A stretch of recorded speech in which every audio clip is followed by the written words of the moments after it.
Oh, he's going to jail. Oh, you going to jail. Law and Order Organized Crime wraps up its season 2 night. He's about to lose his job. Danielle Mone Truitt joins us now. Wow. Oh, Danielle. You're not about to lose no job. No, I ain't about to lose my job.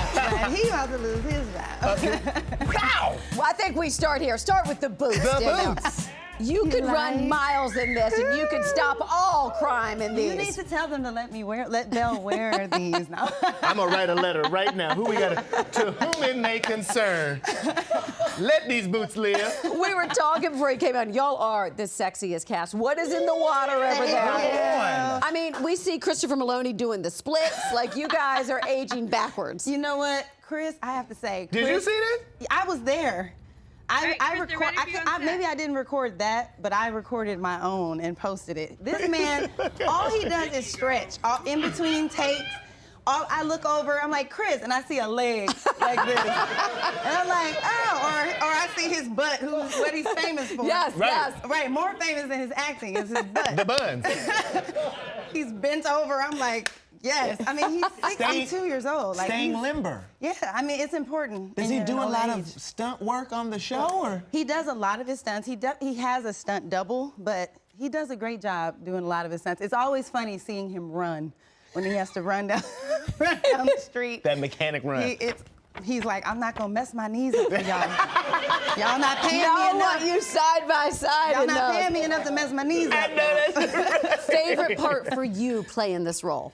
Oh my gosh. I mean, I have to say it's probably the cast. I mean, playing a role is one thing, but it makes it better when you're surrounded with really great people that Right. you get to work off of and that are there with you and in it with you, and everybody cares so much about the show and about our stories. And then I just love that Belle is the boss. The you know? boss. She's the boss. And you talk about people that you get to work with. You went head to head with Ice-T recently in For the the crossover. crossover. Yes. Whoa. I love that man. Okay, let me tell you, Ice-T is the coolest dude ever. You know, I mean, he's an icon, of Right. course, you know, hip hop icon. So I was already excited to meet him a couple seasons ago when we did a crossover. But this recent one, I had so much fun with him. We were in the car together, me, him, and Kelly, and we were talking about anything you could imagine we were Right. talking about in that car, and he's just giving us wisdom. I call it old black man wisdom, you know? And I love it all. I'm just standing there, I'm just sitting there laughing and smiling and Wait, taking it anything all you can in. share with us? Well, what he told me was, when he first got cast on SVU, someone gave him some really great advice. So he passed it along to other people who were on the show. He was like, listen, your pay is your pay, whether you have one line or whether you're in every scene. So honestly, you make more money if you only got one line. You're working harder. You're working much. I'm working real hard for my money, okay? Because I'm in a lot of scenes, okay? He's like, be grateful if you only got that one line. I was like, What you really need to be trying to do is get one line right.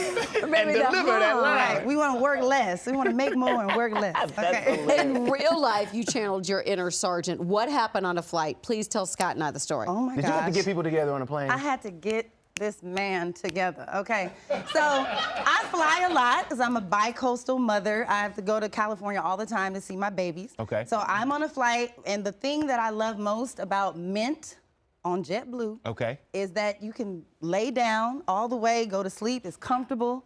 So I'm asleep, I'm in a good sleep. All of a sudden, I hear this man in front of me fussing at the stewardess. He's just going on and on about how he can't make a phone call on the flight. Now, everybody knows. Now, sir. Sir. Now, when have we ever been able to make a... Okay, I'm like, what? You could smoke a cigarette before you could make a phone call on a plane. He's like, I have $1 million deal. And I'm like, he ain't got no $1 million deal. Anyway, so I'm trying to stay asleep, and I can't because he's just going off. He's getting louder and louder. So finally, I lean up and I go, sir, I'm sorry. Can you just lower your voice a little bit? I didn't even tell him to stop fussing. I just said, can you lower your voice? He turns around. Get back in your cage. What? Now, you see how he reacted? Because he knows. you know what happened.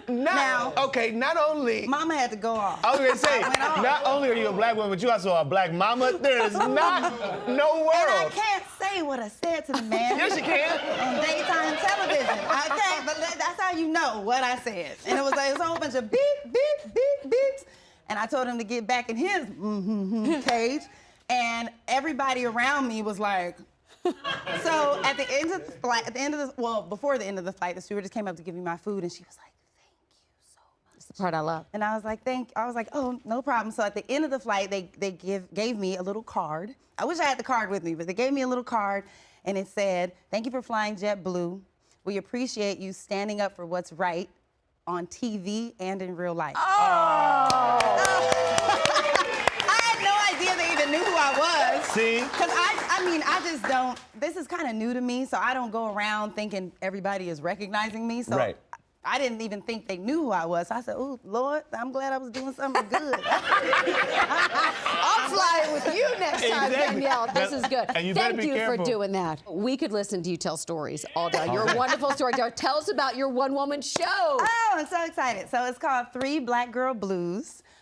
It was written by myself and Anthony Dewan. I have been doing this one-woman play for at least a decade. I started doing it here in Los Angeles when I literally had no money at all. I just asked for favors. I did it in a warehouse. I've done it at Rockwell Table and Stage, which is a music venue. I've done it anywhere you could think of. Wow. And it really is a great story. It's about 3 friends that have known each other since they were 6 years old, and now they're grown. And they have to deal with some very ugly things. They have to face some demons of theirs. And it really is a story about deciding whether you're going to continue to live in the cycle of trauma or you're going to break free and to choose something else for yourself. It's a very powerful play. It's funny. It's going to make you laugh. It's going to make you cry. It's going to make you angry. It's going to make you shout out. I do some dancing in it. It's fantastic. So I hope everybody can come. It's at the Hudson Theater. It opens this Friday, May 19th, and it runs until June 4th. Now, Congratulations on that. that's a lot different than a warehouse. Yes. Yes, it is. What does it feel like now? You know, you said you've been doing this for 10 years. To be here now, doing it the way that you're doing it now. You know what? I have to say, it's a blessing. Theater is my love. It's where I started, and it's what I want to continue to do while I'm doing television, which is really fun. I love my job, NBC. I know that's right. Whether I have one line or the whole Whether I scene. have one line every scene. But theater is my love, and so it always feels great to get back on stage. But now I'm at a place where myself and my management company can produce it and do it for 3 whole weekends instead of just 3 nights. That's awesome. And so that's always like a huge feat in the theater world, to be able to put your work up yourself. Right. And show people what you've created and to share your heart and your art with the world. Some of the people that responded to that art have been, I would imagine, surprising to you. Yes, so the play is called 3 Black Girl Blues, so it would be assumed that maybe only black women could relate, but that is not the truth. Right. It is a very versatile story. It is very universal. One time I did the play and a 60-year-old man, maybe 70, came up to me and said that Keisha was his favorite character. Well, now Keisha is the first character you're gonna meet, and she is who I was on the plane, but like times 20, because she's from the hood and she don't play. So to have a white old man come up and say, "I love Keisha, I can relate to her." That's me. I'm like, really? He said on the inside, I'm Keisha. Yes, and speaking of old white men, Chris Meloni, who looks fantastic for his age, but he came to see a reading that I did of it recently in New York, and he came back to, we came to set, and he was like, "Danielle," he was like, "that play was good." He was like, "You were great." He was like, "But, he said, the dancing, can you teach me how to do that?" And then he bends over and starts trying to twerk. That's why he's stretching. That's why he's stretching. He said, "You gotta teach me how to do that." See? It's gonna be him and Beyonce on stage talking about. I know how to do it now. Congrats on everything you got going on. Well deserved, well earned. Keep it going. We gotta go see this play. You better know it. Yes. Listen, for more information on 3 Black Girl Blues, go to Hudson Theater website and check out the season finale of Law & Order Organized Crime tonight on NBC. We'll be right back, everybody.